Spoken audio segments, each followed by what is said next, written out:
동무, 이거 쭉 마시게. 내가 시키는 대로만 하면 딸은 무사할 거야. 새벽 2시 평양 중심부 국가보위성 청사 지하 금고실 앞입니다. 강수련은 검은 작업복을 입고 전자잠금장치 앞에 섰고 손끝이 차갑게 식어가는 걸 느꼈습니다. 특수부대 대위로서 수십 번의 실전 훈련을 거쳤지만 지금처럼 심장이 터질 듯 뛴 적은 없었습니다.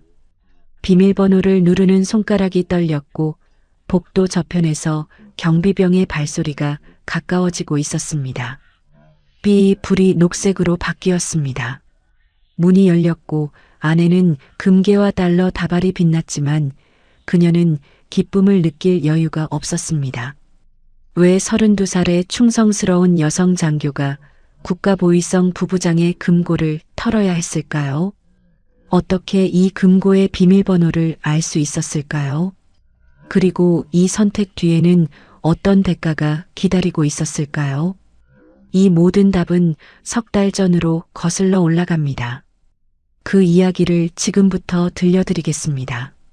오늘 이야기가 마음에 드신다면 구독과 좋아요로 응원해 주시면 정말 감사하겠습니다. 그리고 지금 이 사연을 어느 지역에서 듣고 계신지 댓글로 남겨주신다면 따뜻한 인사를 전하고 싶습니다. 석 달 전 평양의 가을 저녁이었습니다. 강수련은 제11군단 특수부대 막사에서 사격훈련 일지를 정리하고 있었고 창밖으로는 단풍이 붉게 물든 모란봉이 보였습니다.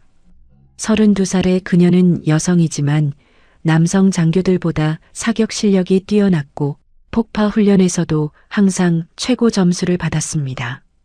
평양 중심부 관사에서 68살 어머니와 28살 여동생 수정이와 함께 사는 그녀는 당에 대한 충성심으로 인정받는 엘리트였습니다.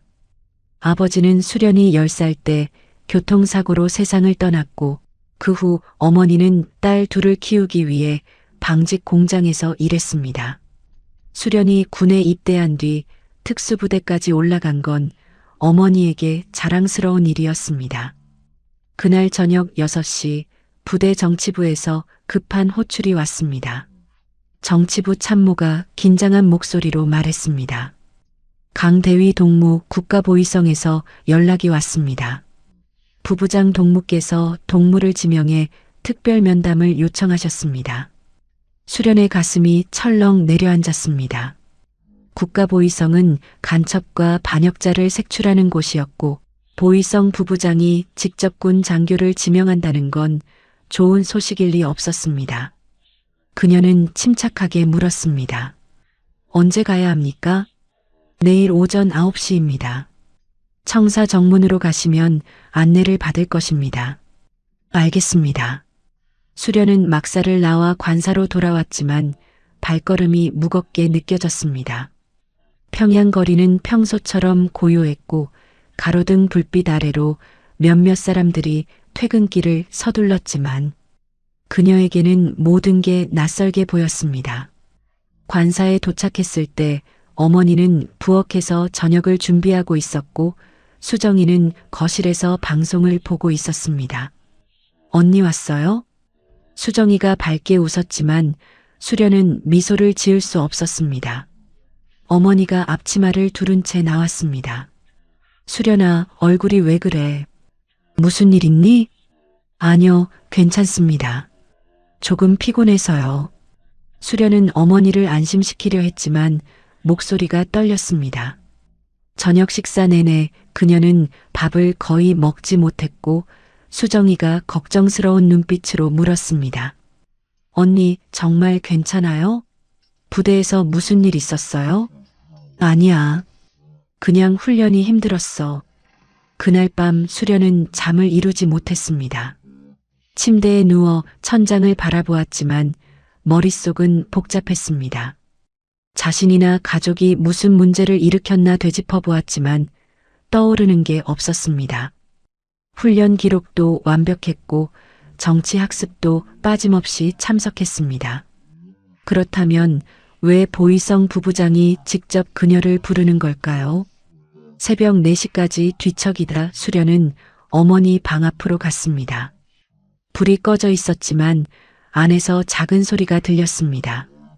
어머니도 잠을 못 자는 것 같았습니다. 수련은 문을 두드리지 않고 돌아섰습니다. 어머니를 더 걱정시키고 싶지 않았습니다. 다음 날 아침 수련은 정복을 단정히 차려입고 거울 앞에 섰습니다. 검은색 군복에 계급장이 반짝였고 머리는 단정하게 묶었습니다. 어머니가 현관까지 따라 나왔고 그녀의 손을 꼭 잡았습니다. 수련아, 조심해서 다녀와. 네, 어머니. 걱정 마세요. 보이성 청사는 평양 중심부 대동강 근처에 있었고 회색 콘크리트 건물은 위압적으로 보였습니다. 정문에서 경비병이 신분증을 확인했고 안내원이 그녀를 지하로 데려갔습니다. 복도는 길었고 형광등 불빛이 차갑게 느껴졌습니다. 비밀 집무실 문 앞에서 안내원이 멈춰 섰습니다. 여기서 기다리십시오. 몇 분 후 문이 열렸고 안에서 남자 목소리가 들렸습니다. 들어오시오. 수련은 심호흡을 하고 안으로 들어갔습니다. 집무실은 생각보다 넓었고 책상 뒤에 55살쯤 되어 보이는 남자가 앉아 있었습니다. 리명국 부부장이었습니다. 그는 수련을 보자 예상과 달리 부드러운 미소를 지었습니다. 강수련 대위 동무 앉으시오. 수련은 의자에 앉았지만 등을 곧게 폈습니다. 리명국은 차를 따라 그녀 앞에 놓았습니다. 긴장하지 마시오. 오늘은 좋은 이야기를 하러 부른 것이오. 감사합니다. 부부장 동무. 리명국은 서류를 펼쳤습니다. 동무의 훈련 기록을 봤소. 사격 실력이 뛰어나고 폭파 훈련에서도 최고 점수를 받았더군. 특히 최근 합동 훈련에서 보여준 리더십이 인상적이었소. 수련은 조심스럽게 대답했습니다. 과찬이십니다. 당과 수령님께 충성하는 게 제 의무입니다. 그래, 바로 그 충성심 때문에 동무를 불렀소. 리명국은 의자에 기대며 계속 말했습니다. 앞으로 나와 가깝게 일하게 될 것이오. 특별 임무를 맡길 생각이오. 부대 내부 동향을 보고받고 싶소? 물론 비밀리에 말이오. 수련은 그 말의 의미를 이해했습니다. 동료들을 감시하라는 뜻이었습니다.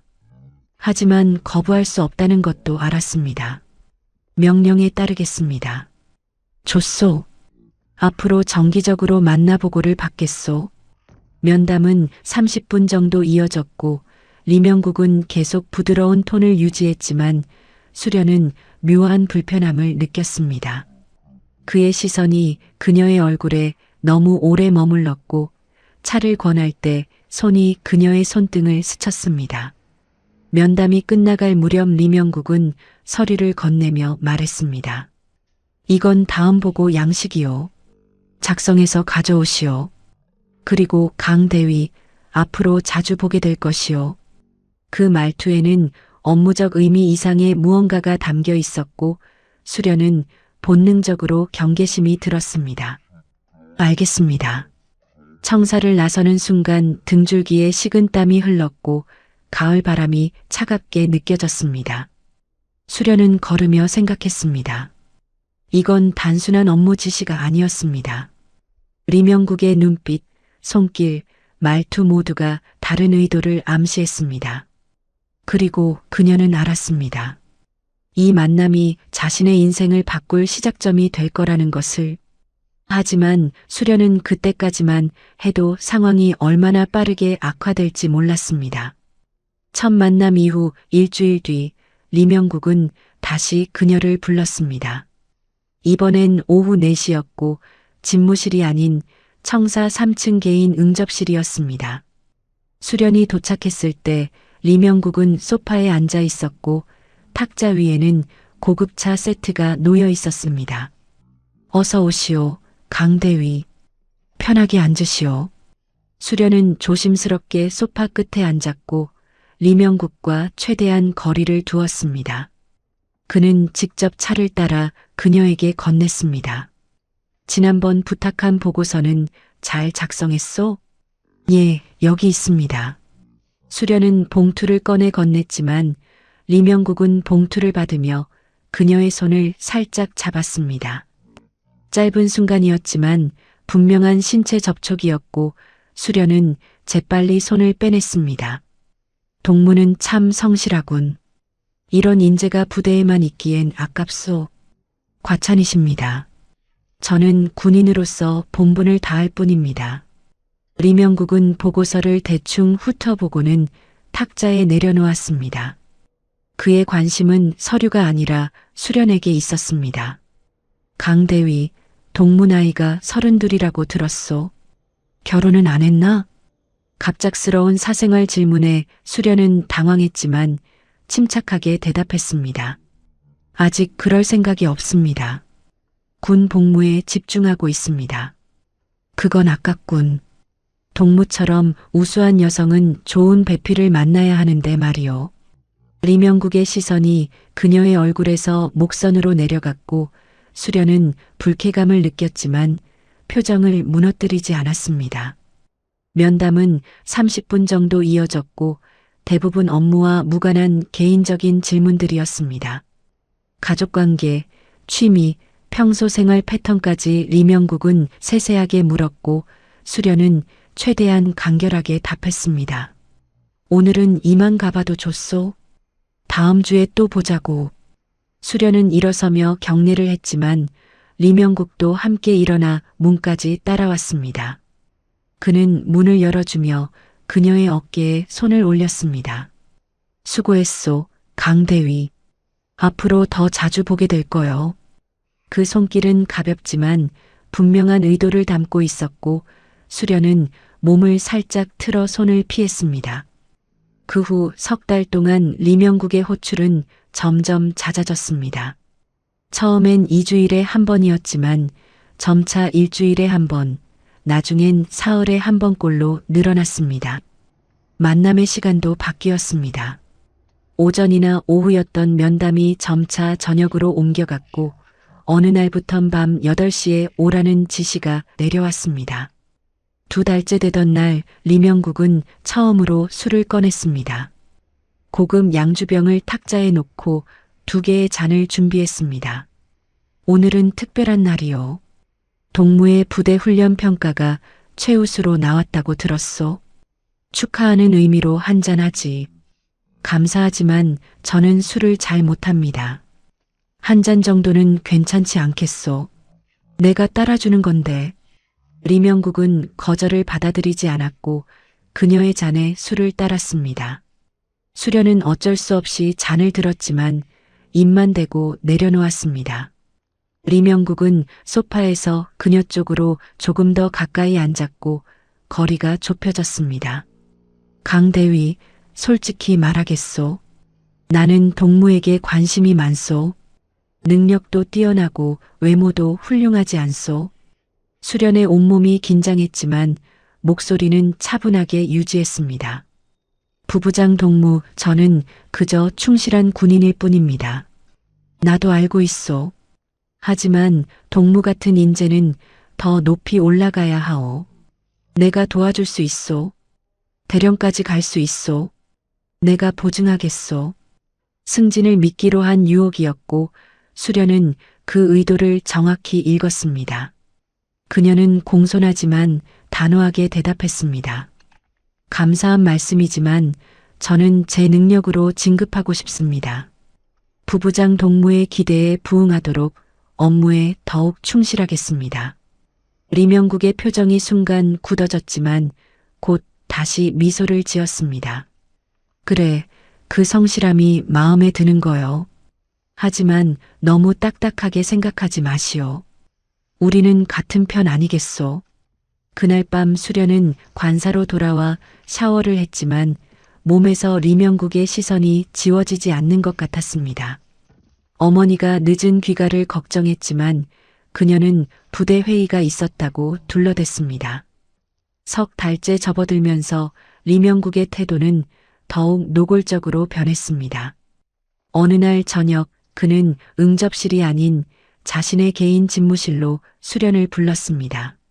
문을 잠그고 블라인드를 내렸습니다. 탁자 위엔 양주병과 과일이 준비되어 있었고 조명은 평소보다 어둡게 조절되어 있었습니다. 오늘은 편하게 이야기하고 싶소. 리명국은 소파에 앉으며 자기 옆을 가리켰지만 수련은 맞은편 의자에 앉았습니다. 그는 불쾌한 표정을 지었지만 참았습니다. 강대위, 나는 인내심이 많은 사람이요. 하지만 언제까지나 기다릴 순 없소. 무슨 말씀이십니까? 동무도 알지 않소? 내가 왜 자꾸 동무를 부르는지 말이요. 수련은 침묵했습니다. 대답하는 순간 상황이 돌이킬 수 없게 변할 것 같았습니다. 리명국은 일어나 그녀 쪽으로 걸어왔고 의자 팔걸이에 손을 짚었습니다. 나는 동무가 줬소. 아주 많이 말이요. 그리고 내가 원하는 건 대부분 얻는 사람이요. 그의 얼굴이 가까워졌고 수련은 고개를 돌렸습니다. 부부장 동무, 저는 그럴 수 없습니다. 왜 못하겠소? 내가 싫토? 제가 군인으로서 지켜야 할 원칙이 있습니다. 리명국의 눈빛이 차갑게 변했습니다. 그는 뒤로 물러서며 냉소를 지었습니다. 원칙? 강대위, 이 나라에서 원칙보다 중요한 게 뭔지 아시오? 힘이요. 그리고 나는 동무와 동무 가족의 운명을 좌우할 수 있는 힘을 가지고 있어. 협박이었습니다. 수련의 등에서 식은땀이 흘렀지만 목소리는 떨리지 않게 유지했습니다. 협박하시는 겁니까? 협박? 아니요. 현실을 알려주는 거요. 동무 어머니는 방직 공장에서 일하시지? 동생은 음악학원 강사라고 들었소. 그들의 안전도 내 한마디에 달려있다는 걸 알아야 하오. 그 말에 수련의 심장이 얼어붙었습니다. 리명국은 그녀의 반응을 보며 만족스러운 미소를 지었습니다. 생각해 보시오. 나는 급하지 않소. 하지만 내 인내심도 한계가 있다는 걸 잊지 마시오. 그날 밤 수련은 관사로 돌아왔지만 잠을 이룰 수 없었습니다. 침대에 누워 천장을 바라보았지만 리명국의 말이 귓가에 맴돌았습니다. 가족의 안전이 위협받고 있었고 거부하면 어머니와 수정이가 위험해질 것이었습니다. 하지만 받아들이면 자신이 인간으로서 무너지는 것이었습니다. 새벽 4시까지 그녀는 답을 찾지 못했고 동이 트기 시작할 때 비로소 눈을 감았습니다. 꿈속에서 리명국의 손이 그녀를 향해 뻗어왔고 그녀는 비명을 지르며 깼습니다. 새벽 6시 수련은 땀에 젖은 이불을 걷어내고 일어났습니다. 창밖은 아직 어두웠고 평양거리엔 사람 그림자도 보이지 않았습니다. 그녀는 세면대로 가서 찬물로 얼굴을 씻었지만 거울 속 자신의 얼굴이 낯설게 느껴졌습니다. 눈 밑엔 다크서클이 생겼고 입술은 바짝 말라 있었습니다. 이런 상태로 훈련을 이끌 수 있을지 자신이 없었지만 부대엔 나가야 했습니다. 부엌에서 어머니가 아침을 준비하고 있었고 수련이 나타나자 놀란 표정을 지었습니다. 수련아, 얼굴이 왜 그래? 어디 아프니? 괜찮습니다, 어머니. 잠을 좀 못 잤을 뿐이에요. 요즘 밤늦게 들어오더니 무리하는 거 아니니? 몸이 제일 중요한데. 수련은 어머니의 걱정 어린 눈빛을 피했습니다. 만약 어머니가 지금 무슨 일이 벌어지고 있는지 안다면 얼마나 두려워할까요? 그녀는 밥을 몇 숟가락 떠먹었지만 목으로 넘어가지 않았습니다. 그로부터 일주일 후 리명국은 또다시 수련을 불렀습니다. 이번엔 저녁 9시였고 평소보다 더 늦은 시간이었습니다. 수련이 청사에 도착했을 때 복도는 텅 비어 있었고 대부분의 직원들이 퇴근한 뒤였습니다. 개인 집무실 문을 열고 들어서자 리명국은 소파에 편하게 앉아 있었고 양복 재킷을 벗고 와이셔츠 소매를 걷어 올린 차림이었습니다. 늦었군, 강대위. 앉으시오. 탁자 위엔 이미 술병이 열려 있었고 그의 얼굴은 약간 붉어져 있었습니다. 술을 마시고 있었던 것 같았습니다. 수련은 의자에 앉으려 했지만 리명국이 소파를 가리켰습니다. 여기 앉으시오. 멀리 있으면 이야기하기 불편하지 않소? 수련은 어쩔 수 없이 소파 끝에 앉았지만 최대한 거리를 두었습니다. 리명국은 그녀의 잔에 술을 따랐습니다. 오늘은 특별히 좋은 소식이 있소. 동무부대의 훈련 평가 결과가 최상급으로 올라왔소. 그것도 동무 덕분이라고 들었소. 과찬이십니다. 모두의 노력입니다. 겸손하군. 하지만 나는 알고 있소. 동무가 얼마나 능력 있는 사람인지 말이오. 리명국은 소파에서 그녀 쪽으로 조금씩 가까이 다가왔습니다. 수련은 몸을 뒤로 빼려 했지만 소파 끝이라 더 이상 물러날 곳이 없었습니다. 리명국의 손이 그녀의 어깨에 올라왔습니다. 강대위, 우리 이제 좀 더 친해지는 게 어떻겠소? 석 달이나 만났는데 아직도 이렇게 경계하면 섭섭하지 않소? 수련은 그의 손을 조심스럽게 치웠습니다. 부부장 동무, 저는 업무 관계로만 뵙고 싶습니다. 리명국의 표정이 굳어졌습니다. 그는 술잔을 단숨에 비우고 탁자에 내려놓았습니다. 강대위, 내가 지난번에 뭐라고 했소? 내 인내심에도 한계가 있다고 했지 않소? 하지만은 없소. 동무는 선택해야 하오. 나와 함께하면 승진도 보장되고 가족도 안전하오. 거부하면 어떻게 되는지는 굳이 말 안 해도 알 것 아니오. 수련의 주먹이 무릎 위에서 떨렸지만 그녀는 목소리를 가다듬었습니다. 시간을 주십시오. 생각할 시간이 필요합니다. 시간? 얼마나 더 필요하오? 일주일 주겠소. 그때까지 답을 정하시오. 그날 밤 수련은 청사를 나와 평양 거리를 걸었습니다. 관사로 바로 돌아갈 용기가 나지 않았습니다. 대동강변 벤치에 앉아 어두운 강물을 바라보았습니다. 물은 검게 흘러갔고 대안의 불빛만 희미하게 반짝였습니다. 여기서 뛰어내리면 모든 게 끝날까요? 하지만 그럴 수 없었습니다. 어머니와 수정이를 생각하면 죽을 수도 없었습니다. 사흘 후 수련은 부대 선임 장교인 박철수 중령을 만났습니다. 그는 45살의 노련한 군인으로 수련이 부대에 배속됐을 때부터 그녀를 아껴준 사람이었습니다. 부대 식당에서 점심을 먹던 중 박 중령이 조심스럽게 그녀에게 말을 걸었습니다. 강대위, 요즘 안색이 안 좋은데 무슨 일 있나? 수련은 괜찮다고 둘러대려 했지만 박 중령의 걱정 어린 눈빛을 보자 마음이 흔들렸습니다. 그녀는 주변을 살피고 낮은 목소리로 말했습니다. 중령 동무, 혹시 국가보위성 리명국 부부장에 대해 아는 게 있습니까? 박 중령의 얼굴이 굳어졌습니다. 그는 잠시 침묵하다가 수저를 내려놓았습니다. 왜 그 사람 이름을 갑자기 묻나? 저를 계속 부릅니다. 특별 임무라고 하는데. 박 중령은 한숨을 쉬었습니다. 강대위, 조심하게. 그 사람은 위험한 인물이야. 내 처남이 보위성에서 일하는데 그 사람에 대한 소문이 좋지 않네. 무슨 소문입니까? 박 중령은 더욱 목소리를 낮췄습니다. 최근에 여성 간부 한 명이 있었다네. 과학원 연구원이었는데 리명국이 접근했다가 거절당했다고 하더군. 그 후 어떻게 됐는지 아나? 수련의 심장이 빠르게 뛰기 시작했습니다. 어떻게 됐습니까? 그 여성과 가족 전체가 함경도 탄광으로 추방됐네.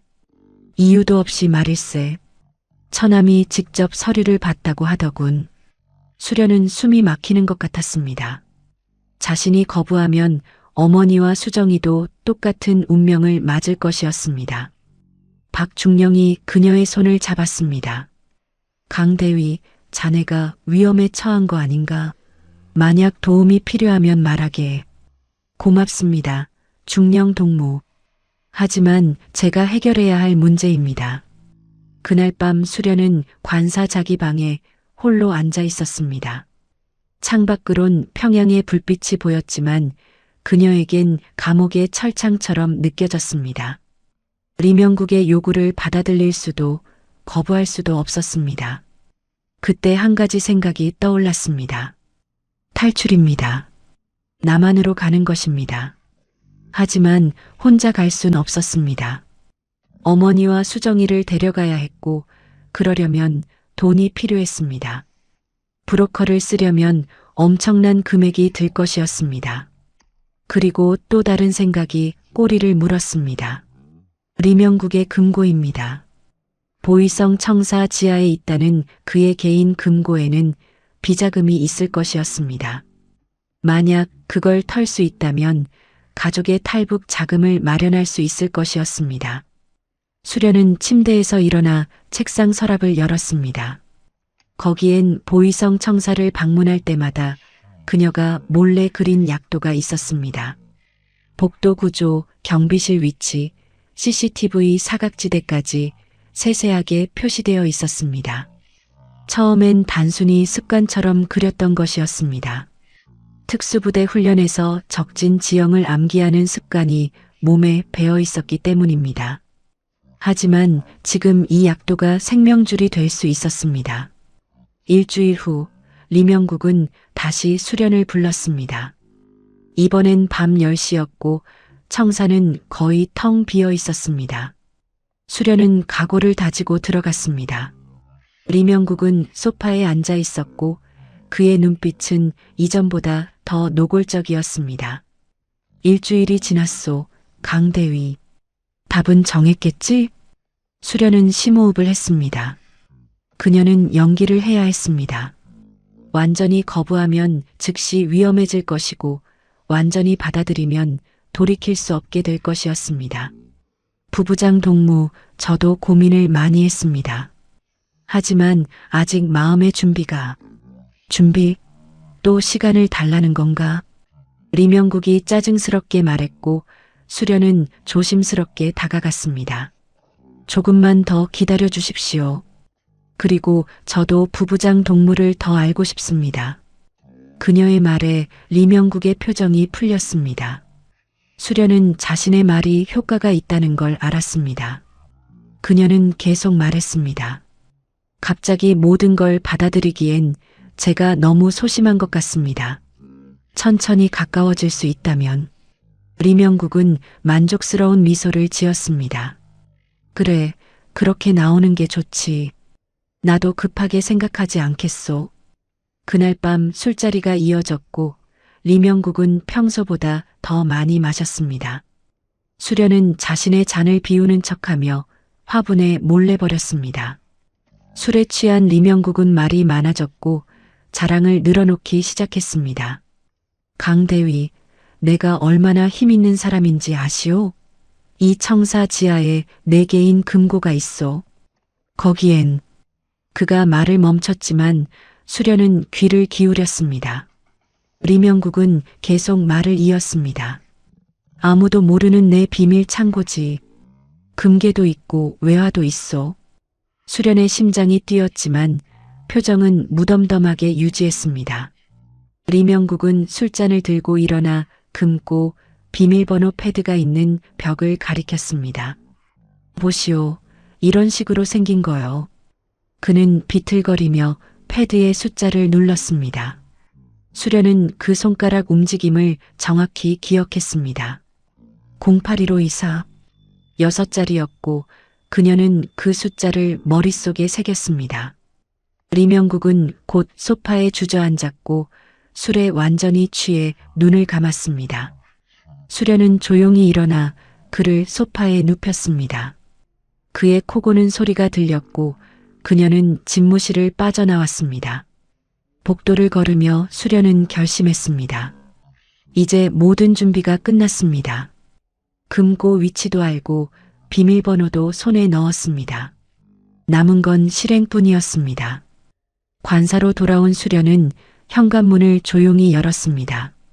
시계를 보니 밤 11시가 넘었고 거실은 어두웠지만 어머니 방에선 희미한 불빛이 새어 나왔습니다. 어머니는 아직 자지 않은 것 같았습니다. 수련은 신발을 벗고 복도를 따라 자기 방으로 향했지만 어머니 방문이 열렸습니다. 수련아, 이제 오니? 어머니는 잠옷 차림으로 나왔고 얼굴엔 걱정이 가득했습니다. 예, 어머니. 늦어서 죄송합니다. 요즘 너무 늦게 들어오는 거 아니니? 부대 일이 그렇게 많니? 수련은 어머니의 눈을 똑바로 볼 수 없었습니다. 거짓말을 하는 게 너무 괴로웠지만 진실을 말할 순 없었습니다.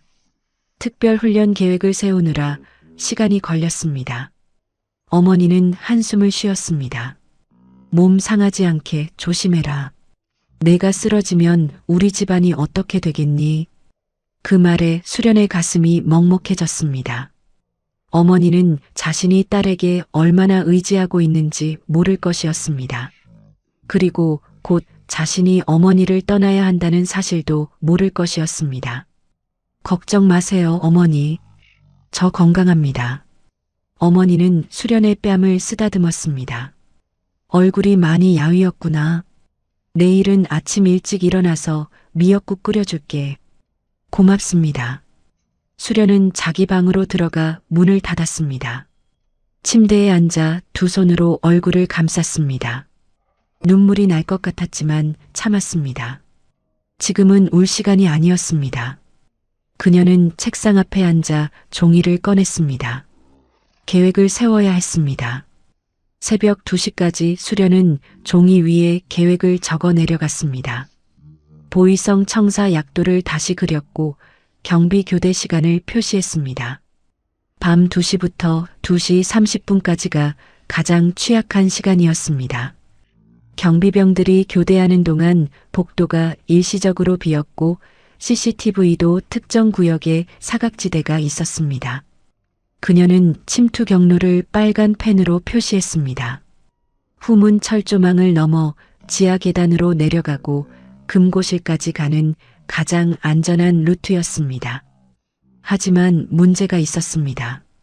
금고를 열고 나온 후 어떻게 탈출할 것인가? 걸어서는 불가능했습니다. 북한군 초소를 통과하고 DMZ를 건너려면 차량이 필요했습니다. 그것도 보통 차량이 아니라 총격을 견딜 수 있는 장갑차가 필요했습니다. 수련은 부대 차량 주차장을 떠올렸습니다. 거기엔 훈련용 경장갑차가 있었고 그녀는 그 차량의 운전 교육을 받은 적이 있었습니다. 열쇠는 부대 무기고에 보관되어 있었지만 접근 권한이 있었습니다. 계획이 점점 구체화되었습니다. 보이성 금고를 털고 부대로 가서 장갑차를 탈취한 뒤 남쪽으로 달리는 것입니다. 하지만 성공 확률은 낮았습니다. 북한군 초소들이 총격을 가할 것이고 지뢰지대도 통과해야 했습니다. 살아남을 확률이 반도 안 될 것 같았습니다. 그래도 여기 남아 리명국의 소나기에 들어가는 것보다는 나았습니다. 수련은 종이를 접어 서랍 깊숙이 숨겼습니다. 그리고 침대에 누웠지만 잠이 오지 않았습니다.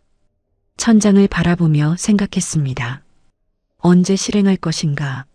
너무 빨리 움직이면 준비가 부족할 것이고 너무 늦으면 리명국이 참을성을 잃을 것이었습니다.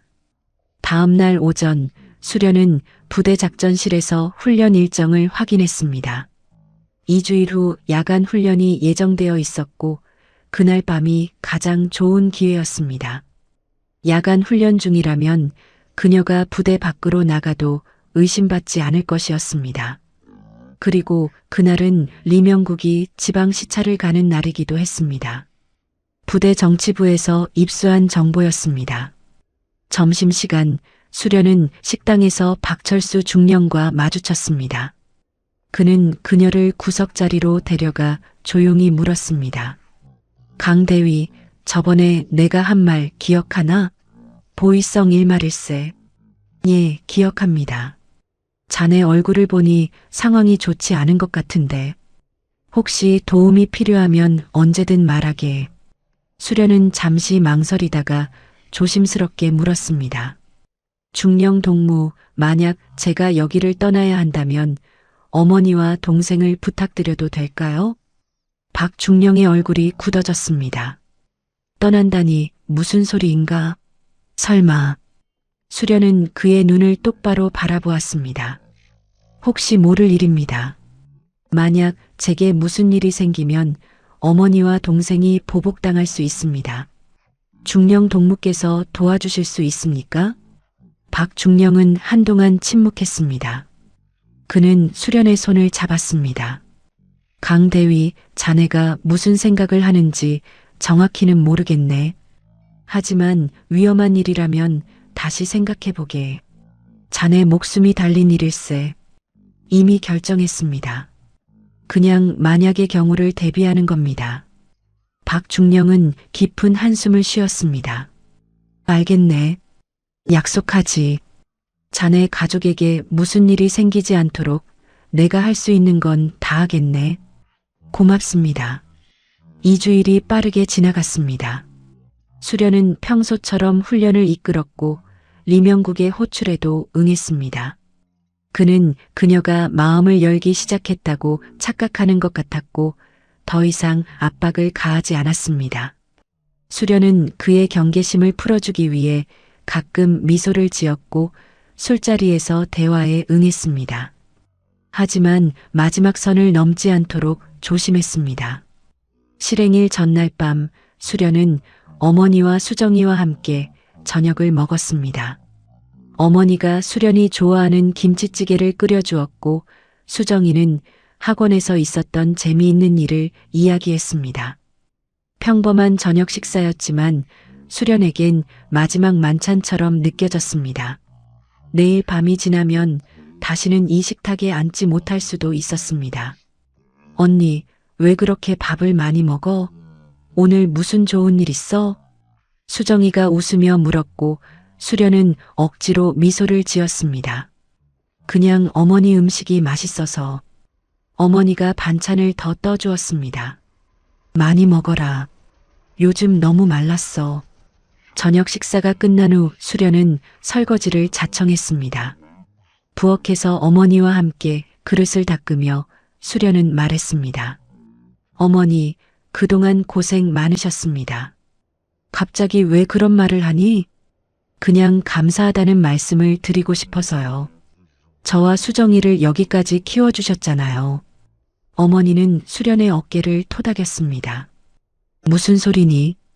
자식 키우는 게 부모 도리지. 오히려 내가 고맙지. 내가 이렇게 훌륭하게 자라줘서. 수련은 눈물이 날 것 같아 고개를 숙였습니다. 어머니는 딸의 얼굴을 보지 못했습니다. 실행일 아침 수련은 평소보다 일찍 일어났습니다. 창밖으로 평양 거리가 보였고 아침 햇살이 건물들을 비췄습니다. 아름다운 아침이었지만 그녀에겐 마지막 아침처럼 느껴졌습니다. 그녀는 군복을 입고 거울을 보았습니다. 거울 속 자신은 평소와 다를 바 없었지만 눈빛만은 달랐습니다. 각오가 서린 눈빛이었습니다. 부대로 가기 전 수련은 서랍을 열어 어머니와 수정이에게 쓴 편지를 꺼냈습니다. 며칠 전 밤에 몰래 쓴 것이었습니다. 편지엔 자신이 왜 이런 선택을 할 수밖에 없었는지, 얼마나 그들을 사랑하는지 적혀 있었습니다. 수련은 편지를 책상 서랍 깊숙이 숨겼습니다. 만약 실패하면 보위성 요원들이 이 집을 뒤질 것이고 편지를 발견할 것이었습니다. 하지만 성공한다면 박철수 중령이 어떻게든 이 편지를 어머니에게 전해줄 것이었습니다. 현관문을 나서며 수련은 뒤를 돌아보았습니다. 어머니는 부엌에서 설거지를 하고 있었고 수정이는 아직 자고 있었습니다. 그녀는 작별 인사를 하고 싶었지만 참았습니다. 인사를 하는 순간 무너질 것 같았습니다. 부대에 도착한 수련은 야간 훈련 준비를 지시했습니다. 부하 장교들은 그녀의 명령에 따라 움직였고 아무도 오늘 밤 무슨 일이 벌어질지 몰랐습니다. 오후 5시 수련은 무기고로 가서 장갑차 열쇠를 확인했습니다. 열쇠는 제자리에 있었고 그녀는 몰래 복사본을 만들어 주머니에 넣었습니다. 저녁 6시 훈련이 시작되었습니다. 병사들은 야간 행군을 시작했고 수련은 선두에서 이끌었습니다. 밤 9시가 되자 그녀는 부관에게 말했습니다. 나는 잠시 본부에 다녀오겠다. 훈련은 계속 진행하고 11시에 복귀 지점에서 만나자. 알겠습니다. 대위 동무. 수련은 무리에서 벗어나 어둠 속으로 사라졌습니다. 보이성 청사까지는 차로 30분 거리였습니다. 그녀는 미리 준비한 검은 작업복으로 갈아입고 배낭을 메었습니다. 배낭 안엔 밧줄과 장갑 그리고 소음기가 장착된 권총이 들어 있었습니다. 밤하늘엔 구름이 끼어 있었고 달빛이 희미했습니다. 수련은 청사 근처 골목에 차를 세우고 걸어서 접근했습니다.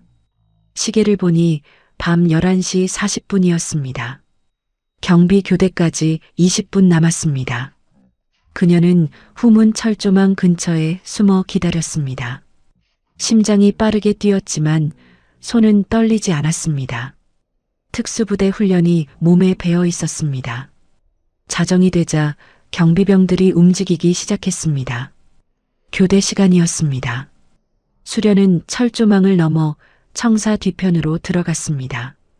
CCTV 사각지대를 따라 움직였고 지하 계단 입구에 도착했습니다.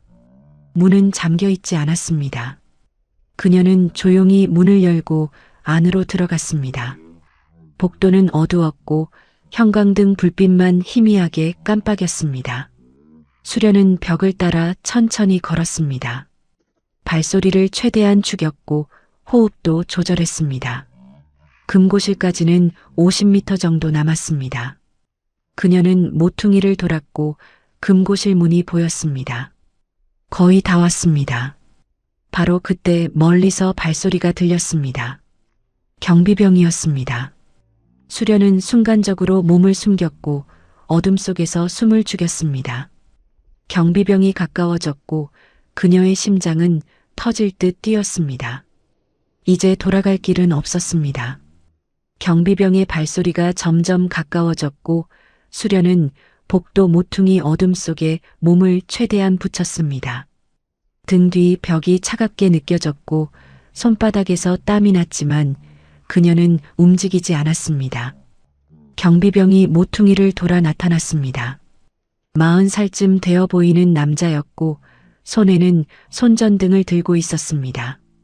그는 복도를 비추며 천천히 걸어왔지만 수련이 숨은 쪽은 보지 않았습니다. 형광등 불빛이 희미하게 깜빡였고 그 틈을 타서 그녀는 더 깊숙이 어둠 속으로 파고들었습니다. 경비병이 금고실 문 앞을 지나쳤습니다. 그는 문손잡이를 확인하고 잠겨 있는지 흔들어 보았습니다. 문은 잠겨 있었고 그는 만족한 듯 고개를 끄덕이고는 복도 끝으로 사라졌습니다. 수련은 숨을 천천히 내쉬었습니다. 10초 정도 기다린 후 그녀는 조심스럽게 움직였습니다. 금고실 문까지는 불과 10m였지만 그 거리가 100m처럼 느껴졌습니다. 문 앞에 도착한 수련은 주변을 살폈습니다. 복도는 고요했고 경비병은 보이지 않았습니다. 그녀는 배낭에서 장갑을 꺼내 끼고 전자잠금 장치 앞에 섰습니다. 패드에서 희미한 불빛이 나왔고 숫자 버튼들이 보였습니다. 수련은 심호흡을 했습니다. 리명국이 술에 취해 누른 숫자를 떠올렸습니다. 081-524 6자리였고 그녀는 그 순서를 정확히 기억했습니다. 손가락을 뻗어 첫 번째 숫자를 눌렀습니다. 삐 작은 소리가 났고 수련은 잠시 멈췄습니다. 너무 큰 소리처럼 느껴졌지만 복도엔 아무 반응이 없었습니다. 그녀는 계속 눌렀습니다. 081-524 마지막 숫자만 남았습니다. 손가락이 4번 위에 멈췄습니다. 만약 비밀번호가 틀리면 경보가 울릴 것이었습니다. 하지만 주저할 시간이 없었습니다. 수련은 마지막 숫자를 눌렀습니다. 불이 녹색으로 바뀌었습니다. 문이 열렸습니다. 수련은 금고실 안으로 들어갔고 뒤에서 문을 조용히 닫았습니다. 금고실은 생각보다 넓었고 벽 한쪽에 큰 금고가 서 있었습니다. 그녀는 손전등을 켜고 금고 앞으로 다가갔습니다. 금고문에도 전자잠금 장치가 달려 있었고 똑같은 패드가 있었습니다. 수련은 다시 숫자를 눌렀습니다. 081524. 이번에도 불이 녹색으로 바뀌었고 무거운 금고문이 천천히 열렸습니다. 안을 비춘 손전등 빛에 금괴가 반짝였습니다. 20개 정도의 금괴가 가지런히 쌓여 있었고 그 옆에는 달러, 다발들이 놓여 있었습니다.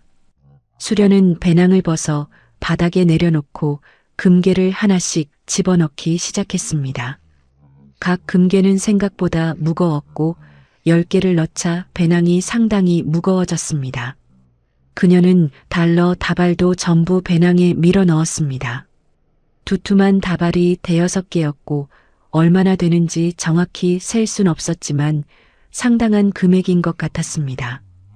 배낭을 매는 순간 무게가 어깨를 짓눌렀지만 수련은 견딜 수 있었습니다. 특수부대 훈련에서 이보다 더 무거운 짐을 메고 행군한 적도 있었습니다. 그녀는 금고문을 닫고 금고실을 나왔습니다. 복도는 여전히 고요했고 시계를 보니 새벽 1시였습니다. 침투한 지 30분밖에 안 지났지만 1시간처럼 느껴졌습니다. 수련은 왔던 길을 되돌아가려 했지만 복도 끝에서 불빛이 보였습니다. 경비병이 다시 순찰을 도는 것 같았습니다. 그녀는 재빨리 비상계단 쪽으로 방향을 틀었습니다. 계단을 올라가면 1층 후문으로 나갈 수 있었습니다. 하지만 계단 중간쯤 올라갔을 때 위에서 발소리가 들렸습니다. 또 다른 경비병이었습니다. 수련은 진퇴양난에 빠졌습니다. 위로도 아래로도 갈 수 없었습니다. 그녀는 순간적으로 판단했습니다. 계단 중간층 문을 열고 1층 복도로 나갔습니다. 1층은 낮에 직원들이 근무하는 사무실들이 있는 곳이었고 밤엔 대부분 비어 있을 것이었습니다.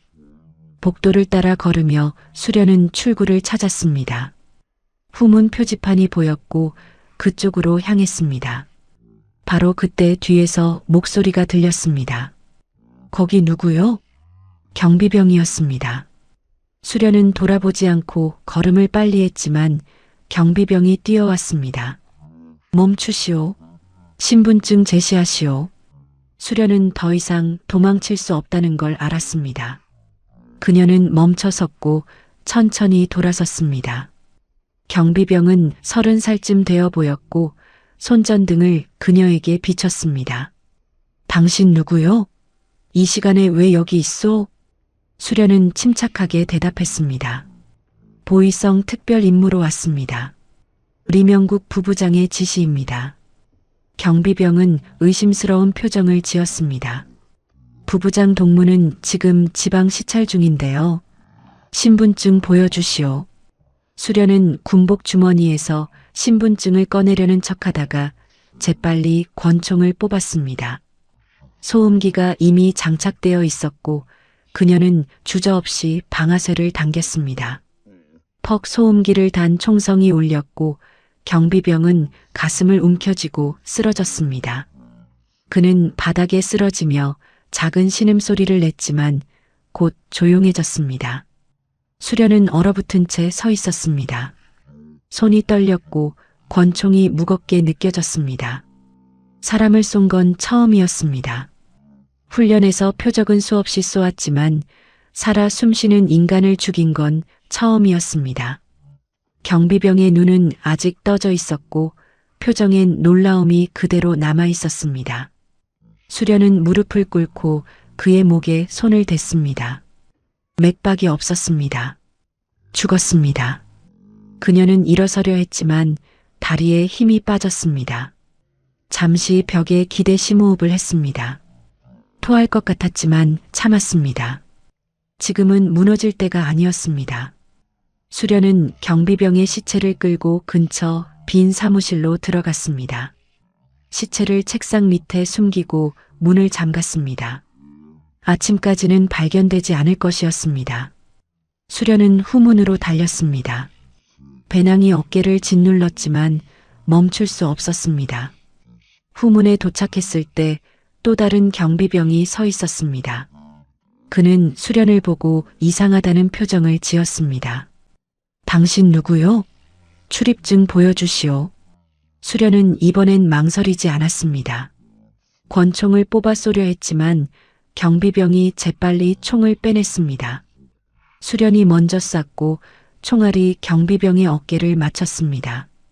그는 비틀거렸지만 쓰러지지 않았고 방아쇠를 당기려 했습니다.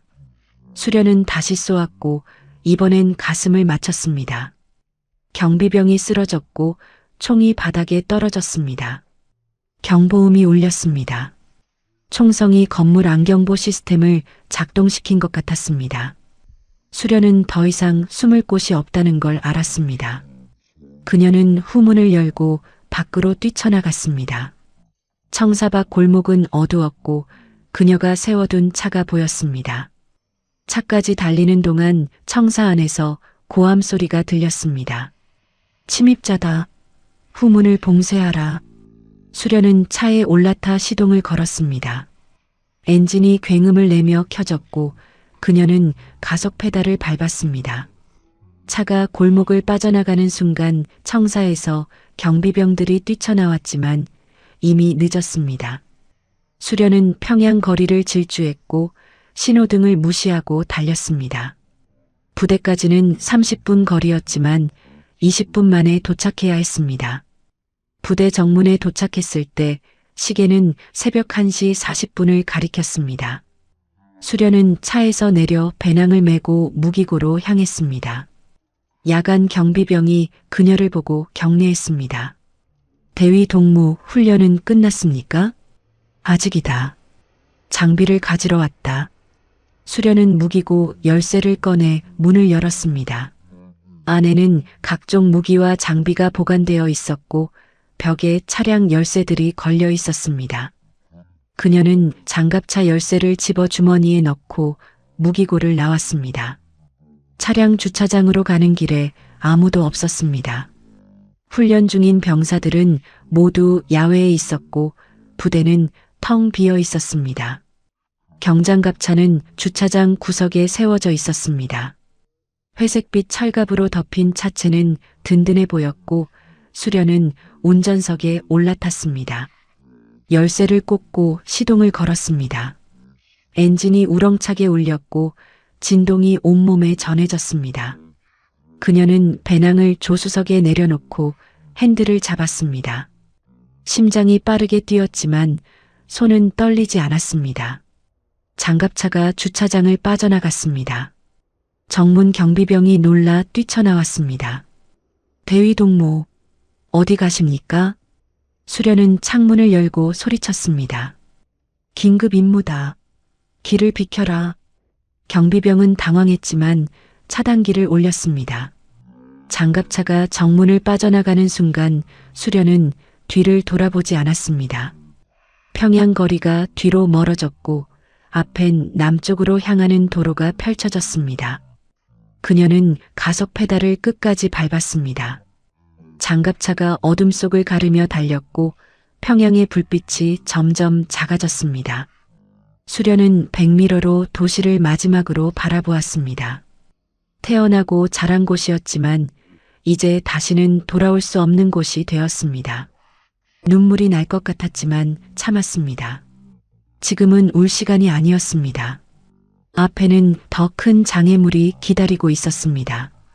북한군 초소들, 철책, 지뢰지대, 그리고 DMZ. 살아남을 확률은 낮았지만 수련은 포기하지 않았습니다. 핸들을 꽉 잡고 전조등이 비추는 도로를 따라 남쪽으로 달렸습니다. 장갑차는 시속 60km로 달렸고 엔진 소리가 귓가를 울렸습니다. 평양에서 30km쯤 떨어진 지점에서 도로가 좁아지기 시작했고 주변은 점점 어두워졌습니다. 가로등도 사라졌고 전조등 불빛만이 앞길을 비췄습니다. 수련은 시계를 보았습니다. 새벽 2시 10분이었습니다. 보위성 청사에서 경보가 울린 지 30분이 지났고 이미 추격 명령이 내려졌을 것이었습니다. 하지만 그들이 자신이 남쪽으로 향했다는 걸 알아채는 데는 시간이 걸릴 것이었습니다. 적어도 1시간 정도는 시간을 벌 수 있을 것 같았습니다. 도로 위로 검문소 표지판이 보였습니다. 첫 번째 북한군 초소였습니다. 수련은 속도를 늦추지 않았습니다. 초소 앞 100m쯤에서 병사 2명이 손을 들어 정지 신호를 보냈습니다. 그들은 장갑차를 보고 놀란 표정을 지었습니다. 한밤중에 군용 장갑차가 나타난 것 자체가 이상한 일이었습니다. 정지, 신원 확인. 한 병사가 총을 들고 외쳤지만 수련은 멈추지 않았습니다. 오히려 가속 페달을 더 밟았습니다. 장갑차가 초소를 향해 돌진했고 병사들이 황급히 옆으로 뛰어 피했습니다. 탕탕탕 총성이 울렸고 총알이 장갑차 외벽에 부딪혔지만 두꺼운 철갑은 총알을 튕겨냈습니다. 수련은 고개를 숙이고 핸들을 꽉 잡았습니다. 초소 차단기가 내려와 있었지만 장갑차는 그대로 들이받았습니다. 쾅 차단기가 부러지며 날아갔고 장갑차는 멈추지 않고 달렸습니다. 100m로 뒤를 보니 병사들이 무전기를 들고 뛰어다니는 게 보였습니다. 추격 명령을 내리는 것 같았습니다. 하지만 수련은 돌아보지 않았습니다. 앞만 보고 달렸습니다. 10km쯤 더 달렸을 때 두 번째 초소가 나타났습니다. 이번엔 병력이 더 많았습니다. 초소 앞에 군용 트럭이 가로막고 있었고 병사 67명이 총을 겨누고 있었습니다. 그들은 이미 경보를 받은 것 같았습니다. 한 장교가 확성기를 들고 소리쳤습니다. 즉시 멈춰라. 멈추지 않으면 발포한다. 수련은 핸들을 오른쪽으로 틀어 트럭을 피하려 했지만 도로가 좁았습니다. 한쪽은 낭떠러지였고 다른 쪽은 바위 절벽이었습니다. 피할 곳이 없었습니다.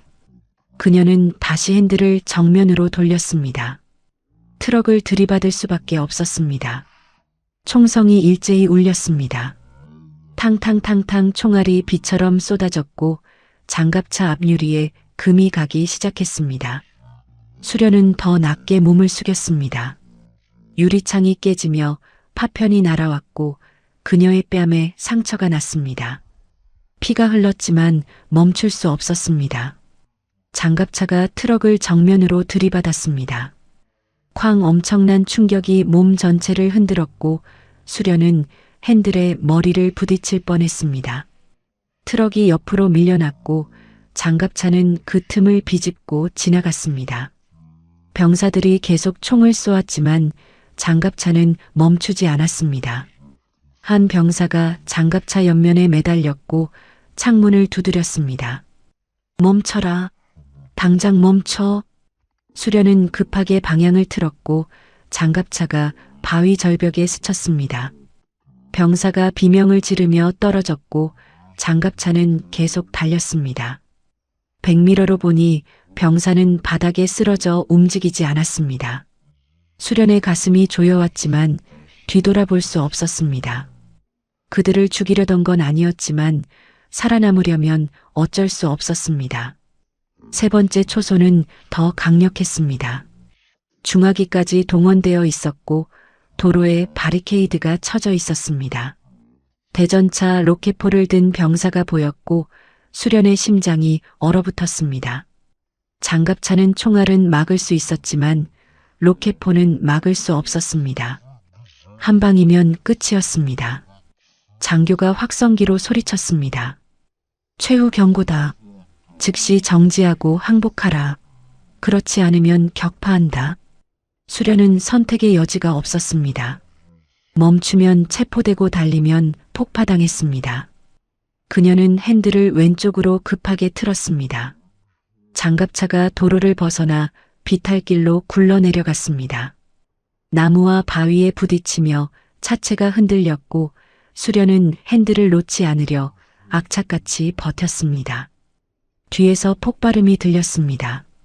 로켓포가 발사되었지만 장갑차는 이미 도로를 벗어난 뒤였습니다. 로켓이 빗나가 나무에 맞았고 불기둥이 치솟았습니다. 장갑차가 비탈 아래까지 굴러내려가 작은 개울에 멈춰섰습니다.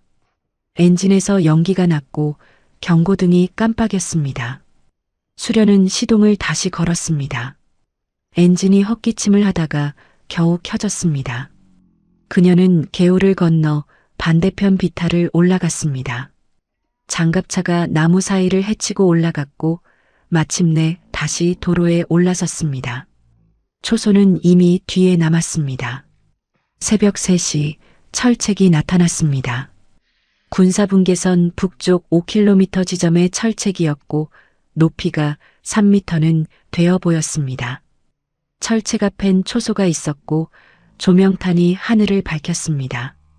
병사들이 총을 겨누고 있었지만 수련은 멈추지 않았습니다. 그녀는 가속 페달을 끝까지 밟았습니다. 장갑차가 철책을 향해 돌진했고 총성이 사방에서 울렸습니다. 쾅 장갑차가 철책을 들이받았고 철제 그물이 찢어지며 구겨졌습니다. 한 번에 뚫리지 않았습니다. 수련은 후진했다가 다시 전진했습니다. 두 번째 충격에 철책이 완전히 무너졌고 장갑차가 그 위를 밟고 지나갔습니다. 뒤에서 추격 차량의 헤드라이트가 보였습니다. 북한군이 따라오고 있었습니다. 철책을 넘자마자 지뢰 경고 표지판이 보였습니다. 지뢰지대였습니다. 수련은 잠시 망설였지만 선택의 여지가 없었습니다. 뒤로 돌아갈 순 없었습니다. 그녀는 그대로 직진했습니다. 장갑차가 지뢰지대로 들어갔고 폭발음이 연달아 터졌습니다. 쾅! 쾅! 지뢰가 터지며 흙과 돌이 하늘로 치솟았습니다. 장갑차가 흔들렸지만 멈추지 않았습니다. 바퀴 하나가 터졌지만 나머지 바퀴로 계속 굴러갔습니다. 100m를 달렸을 때 폭발이 멎었습니다. 지뢰지대를 통과한 것이었습니다. 수련은 숨을 몰아쉬었습니다. 땀이 얼굴을 타고 흘렀고 손은 핸들을 쥔 채 경직되어 있었습니다. 하지만 아직 끝이 아니었습니다. 앞에 DMZ가 남아 있었습니다. 새벽 3시 40분 군사분계선이 보였습니다. 어둠 속에서도 선명하게 보이는 철책과 초소들이었습니다. 남쪽에서도 조명탄이 올라왔습니다. 한국군이 움직임을 포착한 것 같았습니다. 수련은 마지막 힘을 짜냈습니다. 장갑차는 이미 만신창이었습니다. 앞유리는 깨졌고 한쪽 바퀴는 터졌고 엔진에선 연기가 났습니다. 하지만 아직 움직였습니다. 북한군 최후 방어선이 나타났습니다. 중화기가 배치되어 있었고 병사들이 일제히 총을 쏘기 시작했습니다. 수련은 고개를 숙이고 핸들을 꽉 잡았습니다. 총알이 비처럼 쏟아졌고 장갑차 외벽이 구멍투성이가 되었습니다. 하지만 그녀는 멈추지 않았습니다. 장갑차가 마지막 철책을 향해 돌진했고 쾅 철책이 무너졌습니다. 그 순간 한국군 조명탄이 하늘을 밝게 비쳤습니다. 나처럼 환해졌고 수련은 눈을 가늘게 떴습니다. 남쪽 초소에서 확성기 소리가 들렸습니다. 북쪽 차량, 즉시 정지하시오. 정지하지 않으면 발포합니다. 수련은 창문을 열고 소리쳤습니다. 탈북자입니다. 쏘지 마세요. 하지만 목소리가 총성에 묻혔습니다. 한국군도 경계 태세였고 북한군 장갑차가 돌진해 오는 상황에서 탈북자라는 말을 믿을 리 없었습니다. 수련은 장갑차를 멈췄습니다. 엔진을 끄고 해치를 열었습니다. 양손을 들고 밖으로 나왔습니다. 조명탄 불빛 아래 그녀의 모습이 드러났습니다. 군복을 입은 여성이었고 손엔 무기가 없었습니다. 탈북자입니다. 중요한 정보가 있습니다. 쏘지 마세요. 한국군 병사들이 조심스럽게 접근했습니다. 총구가 그녀를 겨누고 있었지만 발포하지는 않았습니다. 한 장교가 앞으로 나왔습니다. 무릎 꿇고 손머리 위로. 수련은 지시대로 무릎을 꿇었습니다. 병사들이 다가와 그녀를 제압했고 손목에 수갑을 채웠습니다. 수련은 저항하지 않았습니다. 드디어 넘어온 것이었습니다. 뒤를 돌아보니 북한 땅이 어둠 속에 잠겨 있었고 추격 차량의 불빛이 멀리서 깜빡였지만 더 이상 쫓아오지 못했습니다. 군사분계선을 넘을 순 없었기 때문입니다. 수련은 무릎을 꿇은 채 하늘을 올려다보았습니다. 조명탄이 천천히 떨어지며 빛을 뿌렸고 그 빛 속에서 그녀는 처음으로 안도의 한숨을 내쉬었습니다. 살아남았습니다. 어머니와 수정이의 얼굴이 떠올랐지만 눈물은 나오지 않았습니다. 지금은 울 시간이 아니었습니다. 이제 시작일 뿐이었습니다. 한국군 병사들이 수련을 일으켜 세웠고 한 장교가 손전등으로 그녀의 얼굴을 비췄습니다. 뺨에 난 상처에서 피가 흘렀고 군복은 먼지와 흙으로 더러워져 있었습니다. 장교는 그녀를 위아래로 훑어보고는 부하에게 지시했습니다. 지피로 데려가. 즉시 상부에 보고하고. 알겠습니다. 병사 둘이 수련의 양팔을 잡고 초소 쪽으로 걸어갔습니다. 뒤에서 다른 병사들이 장갑차를 조사하고 있었습니다. 한 병사가 소리쳤습니다. 소대장님, 차 안에 배낭이 있습니다. 가져와. 병사가 배낭을 들고 왔고 무게에 비틀거렸습니다. 상당히 무거운 것 같았습니다. 소대장이 배낭을 열어보려 했지만 수련이 말했습니다. 함부로 열지 마십시오. 그 안에 중요한 증거가 있습니다. 국정원에 넘겨야 합니다. 소대장은 의심스러운 눈빛으로 그녀를 바라보았지만 배낭을 닫았습니다. 일단 지피로 가자. 지피 초소는 콘크리트 건물이었고 안은 따뜻했습니다. 수련은 신문실로 안내되었고 의자에 앉혔습니다. 수갑은 풀리지 않았습니다. 소대장이 그녀 맞은편에 앉았고 기록병이 옆에서 노트를 펼쳤습니다. 이름과 소속을 대시오.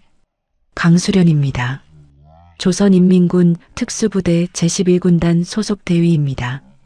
소대장의 눈빛이 날카로워졌습니다. 특수부대 대위, 증명할 수 있소? 수련은 군복 안주머니를 가리켰습니다. 신분증이 여기 있습니다. 병사가 다가와 주머니를 뒤졌고 신분증을 꺼냈습니다. 소대장이 신분증을 자세히 살펴보았습니다. 사진과 인적사항이 적혀 있었고 조선인민군 도장이 찍혀 있었습니다. 위조하기 어려운 것이었습니다. 왜 탈북했소? 수련은 잠시 침묵했습니다. 어디서부터 설명해야 할지 막막했습니다. 국가보위성 부부장 리명국의 성추행을 피해 탈출했습니다. 그리고 그의 비자금을 가지고 왔습니다. 소대장은 믿기지 않는다는 표정을 지었습니다. 비자금? 무슨 소리요? 제 배낭 안에 금괴와 달러가 있습니다. 리명국의 개인 금고에서 가져온 것입니다. 소대장이 배낭을 가져오라고 지시했습니다. 병사가 배낭을 탁자 위에 올려놓았고 지퍼를 열었습니다. 안에서 금괴가 반짝였습니다. 소대장과 병사들의 얼굴이 굳어졌습니다. 금괴 10개가 가지런히 들어있었고 그 옆에 달러 다발이 빼곡했습니다. 이게 정말... 소대장은 말을 잇지 못했습니다. 그는 금괴 하나를 집어들어 확인했습니다. 진짜였습니다. 무게도 그렇고 각인도 선명했습니다. 그는 급히 무전기를 들었습니다. 본부, 긴급 상황입니다. 북한군 특수부대 대위가 탈북했고 상당량의 금괴를 소지하고 있습니다. 국정원 즉시 출동 요청합니다. 무전기 너머로 놀란 목소리가 들렸습니다. 확인했습니다. 국정원에 연락하겠습니다. 탈북자를 안전하게 보호하십시오. 새벽 5시 검은색 승용차 2대가 지피 앞에 도착했습니다. 국정원 요원들이었습니다. 앞차에서 40살쯤 되어 보이는 남자가 내렸습니다. 회색 정장을 입었고 눈빛이 날카로웠습니다. 그는 지피 안으로 들어와 소대장에게 신분증을 보였습니다. 국정원 북한팀 박정훈입니다. 탈북자는 어디 있습니까? 신문실에 있습니다. 이쪽으로 오십시오. 박정훈은 신문실 문을 열고 들어왔습니다. 수련은 여전히 의자에 앉아 있었고 수갑은 채워진 상태였습니다. 그는 그녀를 한참 바라보았습니다. 군복을 입은 여성이었고 얼굴엔 상처가 있었지만 눈빛만큼은 흔들리지 않았습니다. 저는 국정원 박정훈입니다. 편하게 이야기합시다. 박정훈은 의자를 당겨 앉으며 부하에게 수갑을 풀라고 지시했습니다. 수갑이 풀리자 수련은 손목을 문질렀습니다. 붉은 자국이 선명했습니다. 이름과 소속을 다시 한번 말씀해 주시겠습니까? 강수련입니다. 조선인민군 특수부대 제11군단 대위였습니다. 박정훈은 탁자 위에 놓인 신분증을 집어들었습니다. 특수부대 대위. 상당한 엘리트군요. 왜 탈북했습니까? 수련은 심호흡을 하고 처음부터 이야기하기 시작했습니다. 리명국의 첫 소환부터 반복되는 성추행, 협박, 그리고 금고를 털게 된 경위까지 빠짐없이 말했습니다. 박정훈은 중간에 끼어들지 않고 조용히 들었습니다. 그의 표정은 무덤덤했지만 눈빛은 집중되어 있었습니다. 그래서 국가보위성 청사에 침투해 리명국의 금고를 털었다는 겁니까? 예. 그리고 경비병 2명을 죽였습니다. 수련의 목소리가 떨렸습니다. 그 순간이 떠올랐기 때문입니다. 방아쇠를 당기던 손의 감촉, 쓰러지는 남자의 모습이 눈앞에 선명했습니다. 살인은 의도한 게 아닙니다. 하지만 탈출하려면 어쩔 수 없었습니다.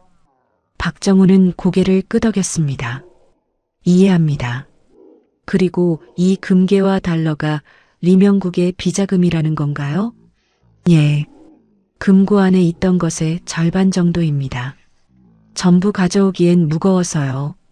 박정훈은 금괴를 하나씩 확인했습니다. 각인이 선명했고 무게도 정확했습니다. 달러 다발도 셌습니다. 대략 30만 달러 정도였습니다. 상당한 금액이었습니다. 리명국, 국가보위성 부부장 맞습니까? 예. 55살이고 최고 지도자의 측근입니다. 박정훈의 눈빛이 변했습니다. 리명국이라는 이름은 국정원이 수년간 추적해온 인물이었습니다. 북한 내부 숙청을 담당하는 핵심 인물이었고 해외 비자금 관리 책임자로 추정되던 사람이었습니다. 하지만 구체적인 증거는 없었습니다. 리명국에 대해 더 아는 게 있습니까? 수련은 고개를 끄덕였습니다. 그가 관리하는 해외 비밀 계좌 정보를 암기했습니다. 그리고 북한 고위층 숙청 명단도 알고 있습니다. 박정훈이 몸을 앞으로 기울였습니다. 지금 말할 수 있습니까? 종이와 펜을 주시면 적어드리겠습니다. 박정훈은 부하에게 노트와 펜을 가져오라고 했습니다. 수련은 노트를 받아들고 적기 시작했습니다. 스위스 은행 계좌번호, 홍콩 페이퍼 컴퍼니, 이름, 마카오 부동산 정보가 줄줄이 나왔습니다. 박정훈은 그 내용을 보며 눈을 가늘게 떴습니다. 국정원이 단편적으로 포착했던 정보들이 퍼즐처럼 맞춰지고 있었습니다. 이 정보를 어떻게 알았습니까? 리명국이 술에 취했을 때 자랑처럼 말했습니다. 그리고 그의 집무실에서 서류를 몰래 봤습니다. 수련은 숙청 명단도 적었습니다. 최근 1년 동안 숙청당한 고위 간부들의 이름과 사유가 적혀 있었습니다. 박정우는 그 명단을 보며 숨을 들이켰습니다.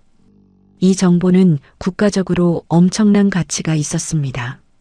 강수련 씨, 이 정보가 사실이라면 당신은 대한민국에 큰 도움을 준 겁니다. 확인하는데 시간이 걸릴 겁니다. 물론입니다. 며칠 정도 시간을 주십시오. 그동안 안전한 곳에서 보호받게 될 겁니다. 박정우는 일어서며 부하들에게 지시했습니다. 서울로 이송 준비해. 최고 보안으로 진행하고.